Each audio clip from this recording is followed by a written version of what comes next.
You hurled spear at the bringer of rain while his back was yet towards you. From the very first scene of Spartacus, House of Ashur, it's clear that we are stepping into a Rome unlike any we have seen before.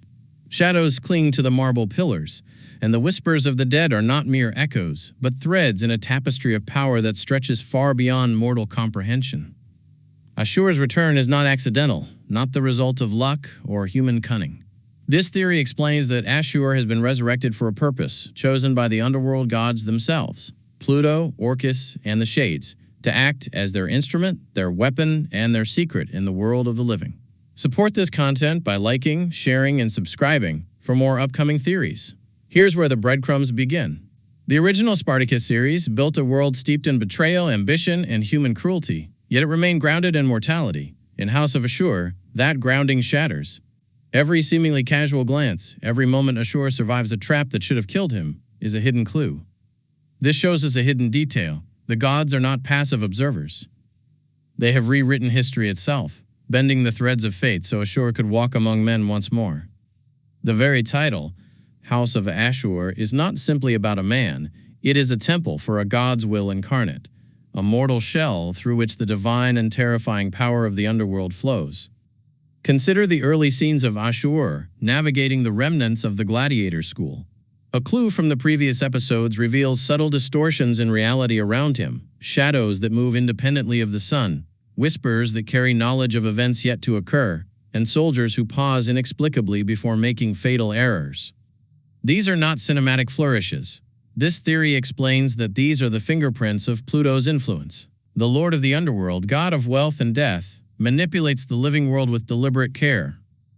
Every mistake Ashur's enemies make, every moment of fortuitous survival is a divine push orchestrated to ensure he achieves his dark mission. Ashur himself is a paradox. The man who once schemed for personal power is now a conduit of something far older, far darker. Orcus, god of the restless dead, whispers in the shadows of his mind, turning betrayal into obedience, fear into blind courage. The Shades, spectral agents of the underworld, trail him unseen, guiding his steps, removing obstacles that might impede the grand design.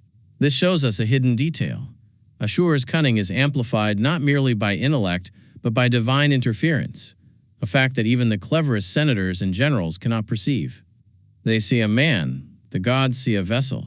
A clue from House of Ashur's second episode reveals the breadth of this manipulation. When Ashur confronts rival gladiators, subtle hints indicate that the arena itself bends to his will. Steel that should have struck him finds empty air. Chains meant to bind him loosen inexplicably. This is not chance. This theory explains that the arena has become a stage for cosmic influence. The gods, invisible and patient, are testing Ashur, shaping him to the precise instrument needed for their ultimate purpose: to reshape Rome according to underworld design. The supernatural rewrite of Spartacus lore in this series allows for astonishing reinterpretations of key moments.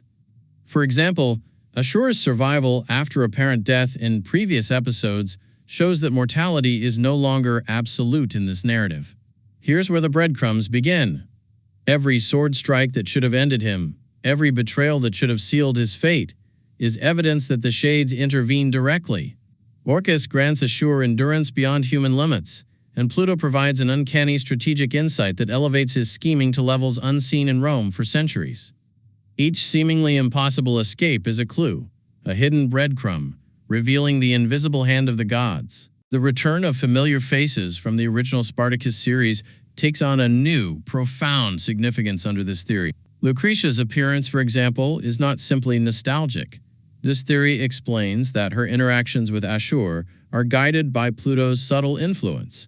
She is a pivot point, a mortal whose choices ripple outward to either strengthen or hinder the gods' plan. Her momentary hesitation, her decision to allow Ashur to act, is a divine test. The narrative is alive, pulsing with the awareness that every character's choice is filtered through an unseen, godly lens. A clue from the underworld itself comes in moments where Ashur seems alone, yet his presence exudes a dread that no mortal could manufacture. Shadows lengthen unnaturally, doors close of their own accord, and whispers of the dead articulate secrets that have no origin in the living world. This shows us a hidden detail. These are the shades, guardians of the underworld's will, operating openly in ways that only the narrative lens allows us to perceive. The mortal mind interprets this as luck or instinct, but the dark truth is far more terrifying. Ashur walks with divine accompaniment. Rome itself is reshaped by this cosmic conspiracy. Senators make fatal miscalculations, generals fall to paranoia, and alliances crumble before they solidify. Each of these events is more than political drama. It is evidence that Pluto manipulates the economic and social systems to prepare the city for Ashur's ultimate enactment of divine justice. Here's where the breadcrumbs begin. Subtle commentary on commerce, hidden power plays in the Senate, and minor nobles who rise or fall in seemingly arbitrary ways, all trace back to the unseen fingers of underworld deities guiding Ashur. A hidden detail becomes obvious when examining Ashur's interactions with new characters, such as Chorus, Aquila, and Tarchon. This theory explains that their fates are scripted by the gods. They are pawns in a game they cannot perceive, yet every decision they make propels Ashur closer to fulfilling the underworld's vision. The narrative demonstrates a cosmic order beneath the chaos. Ashur's enemies, however intelligent or brave, are always slightly off balance, nudged by forces beyond comprehension. This is not storytelling embellishment. It is an in-universe law of divine intervention. Even Ashur's psychological state is shaped by the gods. He exhibits moments of clarity and madness, brilliance and cruelty, but each is calibrated by Orcus, influenced to keep him effective yet unbound by mortal morality. This shows us a hidden detail. The gods do not merely resurrect him, they refine him, transforming Ashur into an apex predator of history, capable of bending human institutions while remaining tethered to divine purpose. His cunning is sharpened, his ambition amplified, and his resilience rendered almost supernatural. The interplay of life and death becomes central in House of Ashur. Every time Ashur faces mortal danger, the narrative subtly reveals that the shades are nearby. A clue from the previous episode shows that when he steps into Rome's catacombs, the shadows themselves seem to move with him. This is literal divine guidance. Orcus and the shades ensure that Ashur never strays from the path, that his actions, no matter how morally ambiguous, serve the grand cosmic design. Each event, each duel, each whispered threat carries the weight of underworld inevitability. Perhaps the most mind-blowing element emerges when considering Ashur's ultimate mission. This theory explains that the gods intend not merely to give him power, but to weaponize him to destabilize Rome from within. Political upheavals, assassinations, and gladiatorial supremacy are all stepping stones to a climactic moment where divine and mortal histories collide. The narrative reveals hidden details and subtle gestures. A ceremonial dagger, a ceremonial mask, a fleeting glance at a sunlit marble statue. These are not coincidence. They are coded symbols of underworld influence, guiding Ashur's hand in ways visible only through careful observation. Even the narrative's treatment of death is transformed. When an enemy falls, their demise often appears dramatic but controlled. A clue from the previous episode reveals that Ashur's victims never die purely by chance or skill.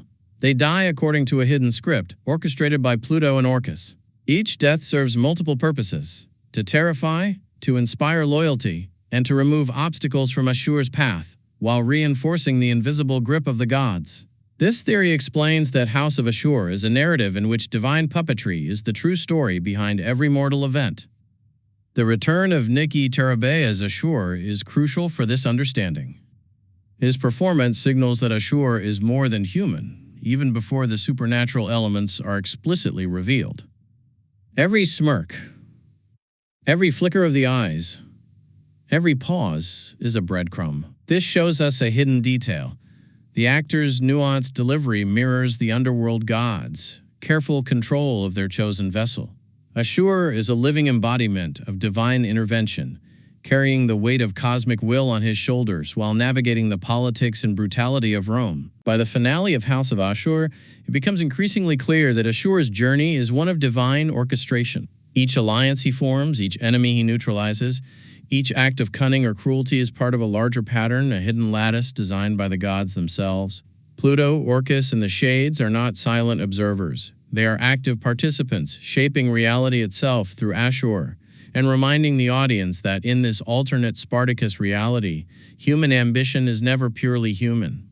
It is a reflection of cosmic ambition, filtered through a mortal body, that is both haunted and blessed. As House of Ashur progresses, the narrative constantly returns to moments of divine influence, unexplained survival, uncanny timing, and seemingly impossible strategy. This theory explains that these are not accidents or plot conveniences. They are deliberate signs that Ashur is the chosen vessel, moving inexorably toward a destiny scripted by the gods. Every shadowed corridor, every whispered secret, every fleeting glance in the Senate is a part of the divine chessboard, and Ashur moves according to rules known only to the Underworld itself. The genius of House of Ashur is that it hides these truths in plain sight. Every mortal character interprets events through the lens of politics, ambition, or personal vendetta. Yet the audience, when following the breadcrumbs, can see the larger design. Ashur is the pivot, the axis around which the gods manipulate Rome, shaping history to fit their incomprehensible will. This shows us a hidden detail.